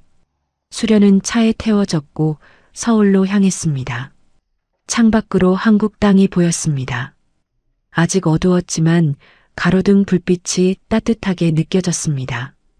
북한에선 볼 수 없는 풍경이었습니다. 그녀는 뒷좌석에 앉아 눈을 감았습니다. 피로가 몰려왔고 온몸이 무거웠습니다. 하지만 잠들 수 없었습니다. 머릿속엔 여전히 어머니와 수정이의 얼굴이 떠올랐습니다. 박정훈이 조수석에서 뒤를 돌아보며 물었습니다. 가족은 어떻게 됩니까? 북한에 남았습니까? 수련은 눈을 떴습니다. 예. 어머니와 여동생이 평양에 있습니다. 리명국이 그들을 어떻게 할지 목이 메었습니다. 박정우는 고개를 끄덕였습니다. 최선을 다해 알아보겠습니다. 우리 내부 정보원을 통해 확인할 수 있을 겁니다. 감사합니다. 수련은 다시 창밖을 바라보았습니다. 동쪽 하늘이 밝아오기 시작했고 새벽이 깨어나고 있었습니다. 새로운 나라, 새로운 삶이 시작되는 순간이었습니다. 하지만 그녀의 마음 한구석엔 여전히 평양이 남아 있었습니다. 그곳에 두고 온 사람들이 있었기 때문입니다. 수련은 작게 중얼거렸습니다. 엄마, 미안해. 그리고 기다려. 꼭 다시 만날 거야. 차는 계속 달렸고 서울의 불빛이 점점 가까워졌습니다. 오전 8시 차량은 서울 시내 한복판의 고층 건물 지하 주차장으로 들어갔습니다. 국정원 본부였습니다. 수련은 차에서 내려 엘리베이터를 타고 10층까지 올라갔습니다. 복도는 조용했고 사람들은 그녀를 스쳐 지나가며 힐끗힐끗 쳐다보았습니다. 북한군 군복을 입은 여성이 드문 광경이었을 것입니다. 박정훈이 그녀를 격리신문실로 안내했습니다. 방은 넓지 않았지만 깨끗했습니다. 테이블과 의자, 녹음기와 CCTV가 설치되어 있었습니다. 창문은 없었고 형광등 불빛만이 방을 밝혔습니다. 여기서 며칠간 조사를 받게 될 겁니다. 불편하시겠지만 양해 부탁드립니다. 괜찮습니다. 박정우는 부하에게 지시해 물과 간단한 음식을 가져오게 했습니다. 샌드위치와 우유였습니다. 수련은 그제야 배고픔을 느꼈습니다. 어젯밤부터 아무것도 먹지 못했기 때문입니다. 그녀는 샌드위치를 한 입 베어 물었습니다. 맛이 낯설었지만 나쁘지 않았습니다. 천천히 드십시오. 조사는 식사 후에 시작하겠습니다. 오전 9시 본격적인 조사가 시작되었습니다. 박정훈과 함께 다른 요원 2명이 들어왔습니다. 한 명은 50대 남자였고 다른 한 명은 30대 여자였습니다. 박정훈이 소개했습니다. 이쪽은 김태준 부장이고 저쪽은 이민정 팀원입니다. 앞으로 며칠간 함께 조사를 진행할 겁니다. 수련은 고개를 숙여 인사했습니다. 김태준 부장이 의자에 앉으며 말했습니다. 강수련 씨, 우리가 확인하고 싶은 게 많습니다. 시간이 걸릴 테니 협조 부탁드립니다. 알겠습니다. 녹음기가 켜졌고 조사가 시작되었습니다. 김태준이 첫 질문을 던졌습니다. 리명국에 대해 상세히 말씀해 주십시오. 그의 직위, 권한, 일상, 성격까지 모두요. 수련은 기억을 더듬었습니다. 리명국과의 만남이 떠올랐고 그가 했던 말과 행동이 생생하게 되살아났습니다. 리명국은 국가보위성 부부장으로 최고 지도자의 직접적인 측근입니다. 숙청과 감시를 담당하고 있고 북한 내부에서 두려움의 대상입니다. 평소엔 온화한 척하지만 본성은 냉혹합니다. 자신의 이익을 위해선 누구든 제거할 수 있는 사람입니다. 이민정이 노트에 빠르게 받아 적었습니다. 박정훈이 이어서 물었습니다. 해외 비밀 계좌에 대해 더 자세히 말씀해 주실 수 있습니까? 어떻게 그 정보를 알게 되었습니까? 리명국이 술에 취했을 때 자랑처럼 말했습니다.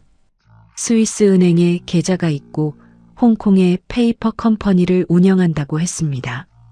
그리고 한 번은 그의 집무실에서 서류를 몰래 봤습니다. 계좌번호와 회사 이름이 적혀 있었습니다. 김태준이 끼어들었습니다. 서류를 직접 봤다는 건가요? 언제였습니까? 2달 전쯤입니다. 리명국이 화장실에 간 사이 책상 위 서류를 봤습니다. 몇 초밖에 안 됐지만 암기했습니다. 몇 초 만에 계좌번호를 전부 외웠다고요? 수련은 고개를 끄덕였습니다. 특수부대 훈련에서 기억력 훈련을 받았습니다. 지형, 암호, 숫자를 빠르게 암기하는 게 필수였습니다. 박정훈이 종이를 꺼내 그녀 앞에 놓았습니다. 다시 한번 적어주실 수 있습니까? 이번엔 더 자세하게요. 수련은 펜을 들고 적기 시작했습니다. 스위스 은행 계좌번호, 홍콩 페이퍼 컴퍼니, 이름, 마카오 부동산 주소까지 상세하게 적었습니다. 요원들은 그 내용을 보며 서로 눈빛을 교환했습니다.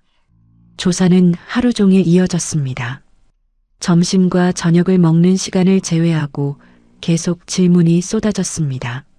숙청 명단, 보위성 내부 구조, 금고, 침투 과정, 탈출 경로까지 모든 게 조사 대상이었습니다. 수련은 지치지 않고 대답했습니다. 거짓말할 이유가 없었기 때문입니다. 밤 10시 조사가 잠시 중단되었습니다. 박정훈이 수련에게 물을 건네며 말했습니다. 오늘은 여기까지 하겠습니다. 쉬십시오. 감사합니다. 수련은 신문실 옆 작은 방으로 안내되었습니다. 간이 침대와 세면대가 있는 단출한 공간이었지만 깨끗했습니다. 그녀는 침대에 누웠지만 잠이 오지 않았습니다. 천장을 바라보며 생각했습니다. 지금쯤 평양에선 무슨 일이 벌어지고 있을까요? 어머니와 수정이는 안전할까요? 리명국은 그들을 어떻게 할까요? 불안이 밀려왔지만 수련은 눈을 감았습니다. 지금은 믿을 수밖에 없었습니다. 다음 날 아침 조사가 재개되었습니다. 이번엔 거짓말 탐지기가 준비되어 있었습니다. 김태준이 설명했습니다. 기분 나쁘게 생각하지 마십시오. 절차상 필요한 겁니다. 이해합니다. 수련은 센서를 팔과 가슴에 부착했습니다. 기계가 작동하기 시작했고 같은 질문들이 반복되었습니다. 리명국에 대한 정보, 금고 위치, 해외 계좌, 숙청 명단. 수련은 똑같이 대답했습니다. 거짓말 탐지기는 안정적인 그래프를 그렸습니다. 거짓이 없다는 뜻이었습니다. 오후가 되자 새로운 질문들이 나왔습니다. 이민정이 물었습니다. 북한에서 당신의 일상은 어땠습니까? 가족관계, 친구, 평소 생활 패턴을 말씀해 주십시오. 수련은 평양에서의 삶을 이야기했습니다. 어머니와 수정이와 함께 살던 관사, 부대 훈련, 저녁 식사 시간의 대화들이 떠올랐습니다. 말하는 동안 목이 메었지만 참았습니다. 요원들은 그녀의 표정을 주의 깊게 관찰했습니다. 가족에 대한 감정이 진실로 보입니다. 박정훈이 말했고 김태준도 고개를 끄덕였습니다. 사흘째 되는 날 조사의 초점이 바뀌었습니다. 김태준이 새로운 서류를 들고 들어왔습니다. 강수련 씨가 제공한 정보를 확인 중입니다. 스위스 측과 접촉했고 홍콩 당국에도 조회를 넣었습니다. 며칠 안에 결과가 나올 겁니다. 얼마나 걸립니까? 일주일 정도 예상됩니다. 그동안 여기서 대기해 주십시오. 수련은 고개를 끄덕였습니다. 일주일이 길게 느껴졌지만 어쩔 수 없었습니다. 조사는 계속되었지만 강도는 약해졌습니다. 반복 확인 차원의 질문들이었고 수련은 성실하게 대답했습니다. 일주일 후 박정훈이 신문실에 들어왔습니다. 그의 표정은 평소와 달랐습니다. 약간 흥분된 것 같았습니다. 그는 수련 앞에 앉으며 말했습니다. 강수련 씨가 제공한 정보가 사실로 확인되었습니다. 수련의 가슴이 뛰었습니다. 스위스 은행 계좌가 실제로 존재합니다. 리명국 명의는 아니지만 그와 연결된 대리인 명의로 되어 있습니다. 홍콩 페이퍼 컴퍼니도 확인됐고 마카오 부동산도 등기부에 등재되어 있습니다. 박정훈은 서류를 펼쳐 보였습니다. 이건 우리가 수년간 추적했지만 확정하지 못한 정보들입니다. 당신이 제공한 정보로 모든 게 연결되었습니다. 숙청 명단도 북한 내부 정보원을 통해 교차 확인했고 대부분 일치합니다. 김태준도 들어와 말했습니다. 강수련 씨, 당신이 제공한 정보는 국가적으로 매우 중요한 가치가 있습니다. 북한 고위층 부패 네트워크의 실체를 드러냈고 향후 대북 전략 수립에 큰 도움이 될 겁니다. 수련은 안도의 한숨을 내쉬었습니다. 인정받은 것이었습니다. 박정훈이 계속 말했습니다. 금괴와 달러는 국가에 귀속되지만 당신에게는 정착 지원금과 새로운 신분이 제공될 겁니다.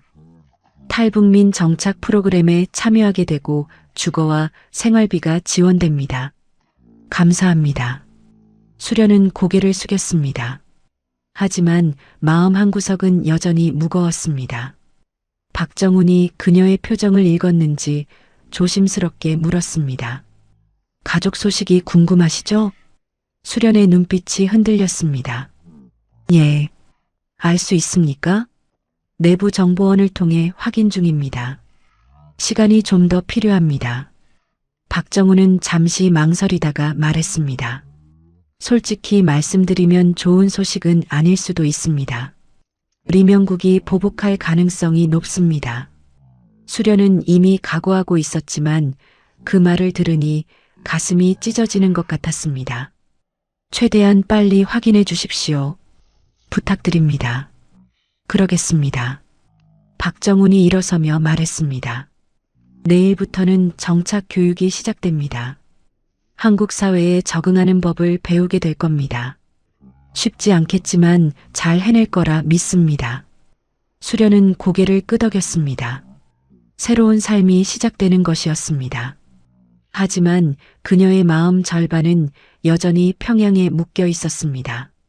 어머니와 수정이가 무사하기를 간절히 바랐습니다. 다음 날부터 정착 교육이 시작되었습니다. 국정원 건물 안별도 교육실에서 수련은 한국 사회에 대한 기초 교육을 받았습니다. 강사는 50살쯤 된 여성이었고 자신도 20년 전 탈북자였다고 소개했습니다. 여기선 돈을 쓰는 방법부터 다릅니다. 카드를 사용하고 은행 계좌를 만들고 대중교통을 이용하는 것까지 모두 배워야 합니다. 수련은 신용카드라는 플라스틱 조각을 처음 만져보았습니다. 북한에선 현금만 사용했고 카드 같은 건 본 적도 없었습니다. 교육은 매일 오전 9시부터 오후 5시까지 이어졌습니다. 한국어 억양 교정, 사회상식, 취업 준비까지 배울 게 산더미였습니다. 수련은 북한 사투리가 강했고 남한 사람들이 쓰는 단어 중 절반은 처음 듣는 것들이었습니다. 2달이 지나 수련은 서울 변두리 작은 아파트로 옮겼습니다. 국정원이 제공한 임대주택이었고 방 2개에 거실과 부엌이 있는 구조였습니다. 처음 집에 들어선 날 수련은 창밖을 바라보았습니다.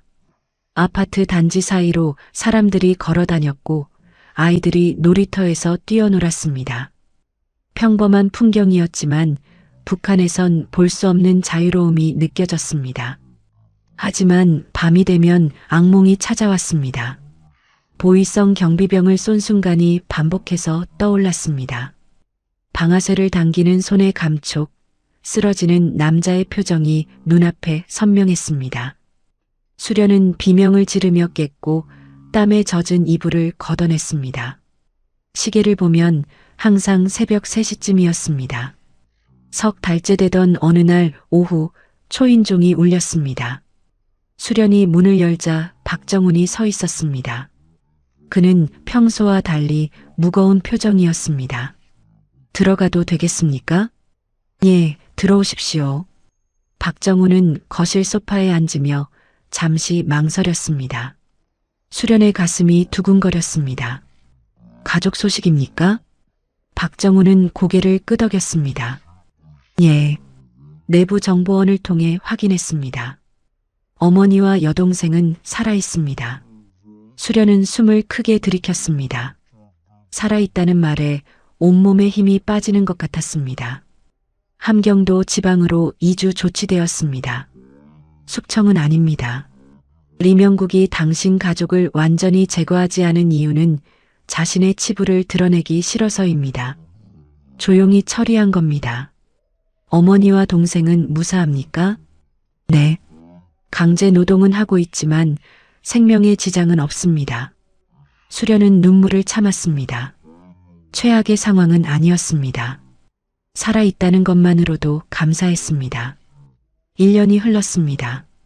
수련은 이제 편의점 아르바이트를 그만두고 작은 무역회사에서 일하고 있었습니다. 북한과 중국 시장을 아는 사람이 필요했고 그녀의 경험이 도움이 되었습니다. 월급은 많지 않았지만 스스로 번 돈으로 생활할 수 있었습니다. 아파트도 조금 더 넓은 곳으로 옮겼고 가구도 하나씩 장만했습니다. 거실에 놓은 작은 식탁은 언젠가 어머니와 수정이가 왔을 때 함께 앉을 수 있도록 의자를 3개 샀습니다. 봄이 왔습니다. 한강변 벚꽃이 만발했고 수련은 처음으로 꽃구경을 나갔습니다. 사람들이 돗자리를 펴고 앉아 웃었고 아이들이 뛰어다녔습니다. 북한에선 상상할 수 없는 풍경이었습니다. 그녀는 벤치에 앉아 강물을 바라보았습니다. 물은 천천히 흘러갔고 햇살이 수면에 반짝였습니다. 문득 대동강이 떠올랐습니다. 어렸을 때 아버지 손을 잡고 강변을 걸었던 기억이 났습니다. 옆 벤치에 앉은 노부부가 도시락을 나눠 먹고 있었습니다. 할머니가 할아버지 입에 김밥을 넣어 주었고 둘은 마주보며 웃었습니다. 수련은 그 모습을 바라보다가 눈을 돌렸습니다. 가슴이 아팠습니다. 언젠가 자신도 어머니와 함께 이런 평범한 일상을 누릴 수 있을까요? 그날 저녁 박정훈에게서 전화가 왔습니다.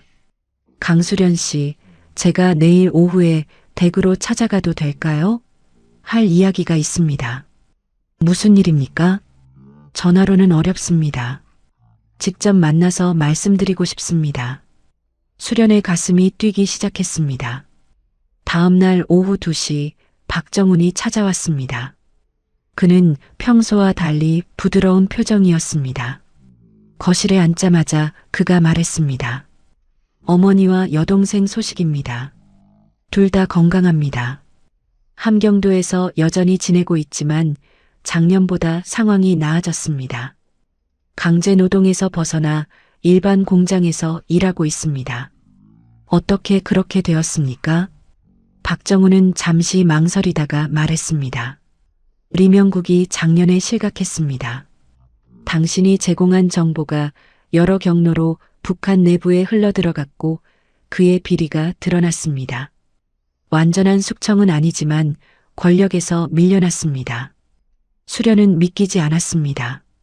그럼 어머니와 동생은 이제 안전한 겁니까? 상대적으로는 그렇습니다. 더 이상 감시 대상은 아닙니다. 수련의 눈에서 눈물이 흘렀습니다. 1년 동안 참았던 눈물이었습니다. 박정훈이 조심스럽게 말을 이었습니다. 그리고 한 가지 더 있습니다. 당신 어머니가 전하고 싶은 말이 있다고 합니다. 어떻게 그걸 아십니까? 내부 정보원을 통해 간접적으로 전달받았습니다. 박정우는 주머니에서 작은 종이를 꺼냈습니다. 짧은 메시지입니다. 읽어드릴까요? 수련은 고개를 끄덕였습니다. 박정훈이 종이를 펼쳐 읽었습니다. 수련아, 엄마는 내가 살아있다는 것만으로도 행복하다. 어디에 있든 건강하게 살아라. 수정이도 잘 있다. 우리 언젠가 꼭 다시 만나자. 그날까지 엄마가 기다릴게. 수련은 얼굴을 두 손으로 감쌌습니다. 어깨가 떨렸고 소리 없이 울었습니다. 박정우는 조용히 기다렸습니다. 한참 후 수련이 고개를 들었습니다. 눈은 붉었지만 표정은 밝았습니다. 감사합니다. 정말 감사합니다. 천만에요. 앞으로도 계속 모니터링 하겠습니다. 박정훈이 일어서며 덧붙였습니다. 강수련 씨, 당신은 잘하고 있습니다. 여기서 뿌리를 내리고 살아가는 것. 그게 가족에게 줄 수 있는 최고의 선물입니다. 그날 밤 수련은 창가에 섰습니다. 서울의 불빛이 반짝였고 저 멀리 북쪽 하늘도 같은 별빛 아래 있었습니다. 어머니와 수정이도 이별을 보고 있을 것이었습니다. 수련은 창문을 열었습니다. 봄바람이 들어왔고 벚꽃 향기가 희미하게 느껴졌습니다. 그녀는 작게 속삭였습니다. 엄마, 수정아, 난 여기 잘 있어. 매일 너희 생각하고 있어. 힘들 때도 있지만 포기하지 않을게. 언젠가 우리 다시 만날 거야. 그때까지 나도 기다릴게. 바람이 그녀의 말을 실어 날랐고 북쪽으로 흘러갔습니다. 수련은 눈을 감고 깊이 숨을 들이켰습니다. 가슴이 따뜻해졌습니다. 희망이 생겼습니다. 다음 날 아침 수련은 일찍 일어나 식탁 의자 3개를 닦았습니다. 언젠가 이 자리에 어머니가 앉고 수정이가 앉을 날을 위해서였습니다. 그날이 언제일지는 모르지만 반드시 올 것이었습니다. 그녀는 그날을 믿었습니다. 창밖으로 아침 햇살이 들어왔고 새로운 하루가 시작되었습니다. 수련은 거울 앞에 섰습니다. 1년 전과는 다른 얼굴이었습니다. 더 단단해졌고 더 강해졌습니다. 하지만 눈빛만은 변하지 않았습니다. 가족을 향한 사랑과 다시 만날 거라는 희망이 담긴 눈빛이었습니다. 그녀는 작은 미소를 지었습니다. 오늘도 살아갈 것입니다. 어머니와 수정이를 다시 만날 그날까지. 그 약속을 지키기 위해. 그리고 그날이 오면 이 식탁에 둘러앉아 함께 밥을 먹고 웃을 것입니다. 그때까지 그녀는 멈추지 않을 것입니다. 오늘 이야기는 여기까지입니다. 북한 특수부대 여성 장교 강수련의 이야기를 들어주셔서 감사합니다. 때로는 선택의 여지가 없는 상황에서 우리는 가장 큰 용기를 발휘하게 됩니다. 수련이 그랬던 것처럼 말입니다. 존엄을 지키기 위해, 가족을 지키기 위해 그녀는 돌이킬 수 없는 결단을 내렸습니다. 살아간다는 것은 때로 버티는 것입니다. 희망이 보이지 않아도 내일을 믿고 오늘을 견디는 것입니다. 수련은 지금도 서울 어딘가에서 평범하게 살아가고 있을 것입니다. 그리고 언젠가 다시 만날 가족을 위해 하루하루 뿌리를 내리고 있을 것입니다. 우리도 각자의 자리에서 그렇게 살아갑니다. 누군가를 기다리고 누군가를 위해 버티고 내일을 믿으며 오늘을 견딥니다. 그것이 우리가 살아있다는 증거이고 사랑하는 사람들에게 줄 수 있는 가장 큰 선물입니다. 오늘 이야기가 마음에 와닿으셨다면 구독과 좋아요로 응원해 주시면 정말 감사하겠습니다. 여러분의 관심이 더 좋은 이야기를 만드는 힘이 됩니다. 그리고 댓글로 오늘 이야기에 대한 생각을 나눠주신다면 함께 읽으며 위로를 얻겠습니다. 다음 이야기에서 또 뵙겠습니다. 건강하시고 행복한 하루 보내시길 바랍니다.